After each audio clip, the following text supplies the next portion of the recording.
శ్రీ మహాగణాధిపతయే నమః. నమస్కారం అందరికీ. Welcome to our YouTube channel. ఈ వీడియోలో కార్తీక పౌర్ణమి ఈ 2025వ సంవత్సరంలో ఏ రోజున వచ్చింది, నవంబర్ 4వ తేదీ, నవంబర్ 5వ తేదీ ఏ సమయంలో పూజని ఆచరించాలి, జ్వాలాతోరణము అంటే ఏమిటి, 365 ఒత్తులు ఏ సమయంలో వెలిగించుకోవాలి, ఎటువంటి నియమాలు ఈరోజు పాటించాలి, ఇవన్నీ కూడా పూర్తి వివరాలతో ఈ వీడియోలో తెలుసుకుందాము. ఈ వీడియో కనుక మీకు నచ్చినట్లయితే ప్లీజ్ లైక్ అండ్ సబ్స్క్రైబ్ చేయండి. మనకి కార్తీక మాసం అనగానే ఎన్నో రకాల పూజలు చేసుకుంటాము. ఈ కార్తీక మాసంలో మనం ముఖ్యమైన రోజు ఏమిటంటే కార్తీక పౌర్ణమి. ఈరోజు జ్వాలాతోరణాన్ని కూడా వెలిగిస్తారు. ఈ కార్తీక మాసంలో 365 ఒత్తులు వెలిగిస్తూ ఉంటారు. నీటిలో దీపాలు వదులుతూ ఉంటారు.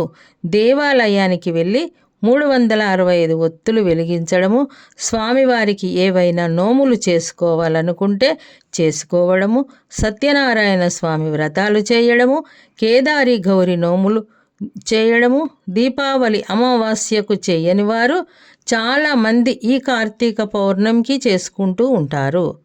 అవన్నీ కూడా మొదలు పెట్టేది ఏదైనా కొత్త నోములు, పౌర్ణమి నోములు చేసుకోవాలనుకుంటే చేసుకునేదే ఈ కార్తీక పౌర్ణమికి మొదలు పెడుతూ ఉంటారు.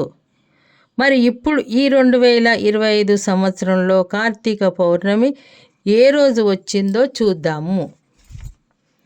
పౌర్ణమి తిథి ప్రారంభమైంది నవంబర్ 4వ తారీఖు రాత్రి 9:39 నుండి మంగళవారం మొదలై బుధవారము రాత్రి 7:12 వరకు 5వ తారీఖు ఉంది. అయితే మనము రాత్రి వేళలో చూసుకుంటూ ఉండాలి. పౌర్ణమి అనేది అయితే అది 9:39 మొదలైపోతుంది. కాబట్టి సూర్యాస్తమయము దగ్గర నుంచి పౌర్ణమి లేదు కదా. అందుకని మనము నవంబర్ 5వ బుధవారం నాడు కార్తీక పౌర్ణమిగా జరుపుకోవాలి. అంటే ఈ సమయంలో ఒత్తులు వెలిగించుకోవాలి. ఎవరైనా వ్రతాలు చేసే వాళ్ళందరూ కూడా కేదారి గౌరి నోములు చేయాలన్నా వీళ్ళందరూ కూడా నవంబర్ 5వ తారీఖు బుధవారం నాడు పౌర్ణమి పూజా విధానాన్ని పాటించవలసి ఉంటుంది. నవంబర్ 5వ అంతా కూడా అంటే సూర్యోదయం దగ్గర నుండి కూడా పౌర్ణమి తిథి ఉంది. ఇటు సూర్యాస్తమయమైన సమయానికి పౌర్ణమి తిథి ఉంది. కనుక నవంబర్ 5న బుధవారం రోజున కార్తీక పౌర్ణమి జరుపుకుంటాము. కార్తీక పౌర్ణమి అయితే తెల్లవారుజామున బ్రహ్మ ముహూర్తంలో చేసే పూజ చాలా మంచిది. ఆ సమయంలో చేయాలి అనుకుంటే మనము 5:30 లోపల పూజను ముగించుకోవాలి. లేదంటే మళ్ళీ 7:30 దగ్గర నుంచి కూడా మనము 10-11 గంటల లోపల అయినా పూజను చేసుకోవచ్చు. సాయంత్రం వేళ అయితే కనుక రాత్రి 7:12 వరకు ఏదైనా పౌర్ణమి తిథి ఉందో ఈ లోపల పూజను మొదలు పెట్టుకుంటే కంప్లీట్ చేసుకోవడం అనేది అటు ఇటు అయినా పర్లేదండి. అంటే మనకి ఒత్తులు వెలిగించుకొని తులసమ్మ దగ్గర పూజను చేసుకొని కొంత సమయం అనేది పడుతుంది కదా. మరి పౌర్ణమి గడియలోనే చేసుకోవాలి అని అంటే 7:12 లోపు అంటే సాయంత్రం 4:30 దగ్గర నుంచి కూడా మొదలుపెట్టి 7:12 వరకు చేసుకోవచ్చు. ఒకవేళ మీకు కొంచెం అటు ఇటు సమయం అయినా కూడా ఏమీ కాదు. సాధ్యమైనంత వరకు 7:12 లోపల పూజను ముగించుకోవడానికి చూడండి. కేదారీశ్వర నోములు కూడా నవంబర్ 5వ తారీఖు సాయంత్రం 7:12 లోపు చేసుకోవచ్చు. అలాగే సత్యనారాయణ స్వామి వ్రతాలు కూడా చేసుకొనవచ్చును. పౌర్ణమి స్నానాన్ని, కార్తీక స్నానాన్ని ఆచరించే వాళ్ళు తెల్లవారుజామున నుంచే ఆచరిస్తారు. నదుల్లోనూ బావుల్లోనూ దగ్గర సముద్రాల దగ్గర చేస్తారు. అలా చేయలేని వారు ఇంట్లో గంగా నదిని స్మరించుకుంటూ తెల్లవారుజామున కార్తీక స్నానాన్ని ఆచరించవలసి ఉంటుంది. ఆ తర్వాత గంగా జలం ఉంటే చల్లుకోవడం కానీ, పసుపు నీరు కానీ ఉంటే చల్లుకోండి.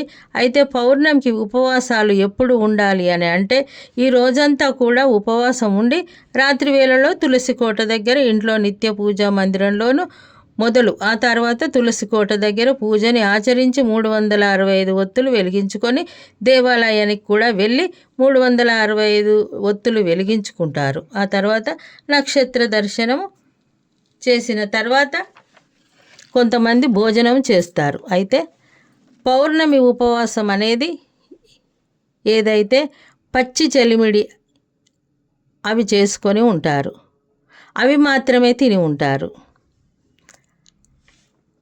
కొంతమంది పూర్తిగా ఆ రోజంతా ఉపవాసం ఉంటారు, 365 ఒత్తులు వెలిగిస్తూ ఉంటారు, నిత్యాది పూజ చేస్తున్నారు. నిత్యం పూజ చేయని వారు కూడా ఆడవాళ్ళకి ఒంట్లో బాగాలేనప్పుడు, ఏదైనా ఊర్లో వెళ్ళినప్పుడు కొన్ని రోజులు పూజ అనేది మానేస్తూ ఉంటారు. ఇంట్లో అటువంటి దోషాలన్నీ పోవడం కోసం, నిత్య పూజ చేయలేని ఆ పాపం పోవడం కోసం ఈ 365 రోజులకి గుర్తుగా 365 ఒత్తులను వెలిగించుకుంటూ ఉంటాము. అయితే ఇది వెలిగిస్తాము. కార్తీక పౌర్ణమి రోజున 365 ఒత్తులు వెలిగిస్తే సంవత్సరం మొత్తం పూజ చేసిన ఫలితం వస్తుంది. అందుకే ఈరోజు అందరూ ఇంట్లో ఎంతోమంది ఉంటే అంతమంది అన్ని 365 ఒత్తులు ఉంటారు. తులసి కోట దగ్గర వెలిగించుకుంటారు. కార్తీక పౌర్ణమి రోజు కుదరని వారు కార్తీక సోమవారాలు, కార్తీక మాసంలో ఎప్పుడైనా హోలీ పాడ్యమి వరకు కూడా చేసుకోవచ్చు. ఈ విధంగా 365 ఒత్తులు వెలిగించి కార్తీక పౌర్ణమి రోజు అలా చేయగా శివకేశవులిద్దరి అనుగ్రహం కలుగుతుంది. కార్తీక పౌర్ణమి రోజు అతి ముఖ్యంగా వెలిగించేది జ్వాలా తోరణం, అంటే జ్వలించే నరకం అని అర్థము. ఇది పురాణాల ప్రకారం కూడా దేవతలు అమృతం కోసం సముద్రాన్ని చిలికినప్పుడు మొదటగా వెలువడిన హాలాహలం అంటే విషాన్ని శివుడు మింగినప్పుడు ఆయన గొంతులోని విషం జ్వాలలుగా రూపంలో మారి తోరణంలా ఏర్పడిందట. ఈ కార్తీక పౌర్ణమి రోజున ఇలా కొన్ని దేవాలయాల్లో ఈ జ్వాలా తోరణాన్ని ఏర్పాటు చేస్తారు. దాని కింది నుంచి మనమందరం కూడా నడవటము 3 సార్లు అది ఒక సాంప్రదాయంగా వస్తుంది. ఇలా నడిచిన వారికి యమద్వారాన్ని చూడాల్సిన అవసరం ఉండదని నమ్ముతారు. అలానే ఆ తాడుతో కూడా శివ, నేను ఇప్పటిదాకా చేసిన పాపాలన్నీ ఈ మంటల్లో కాలిపోవాలి, మళ్ళీ ఎప్పుడు కూడా ఎలాంటి తప్పు చేయకుండా సన్మార్గంలో నీ సేవలో నడుస్తానని ప్రతిజ్ఞ చేయాలట. ఇంకొక ముఖ్యమైన విశేషం ఏమిటంటే 365 ఒత్తులు వెలిగించేటప్పుడు అగ్గిపుల్లతో వెలిగించకూడదు, అగరు ఒత్తుతో వెలిగించాలి. ఇది అందరూ తప్పకుండా పాటించవలసిన విషయం. భక్తిపూర్వక సమర్పణ.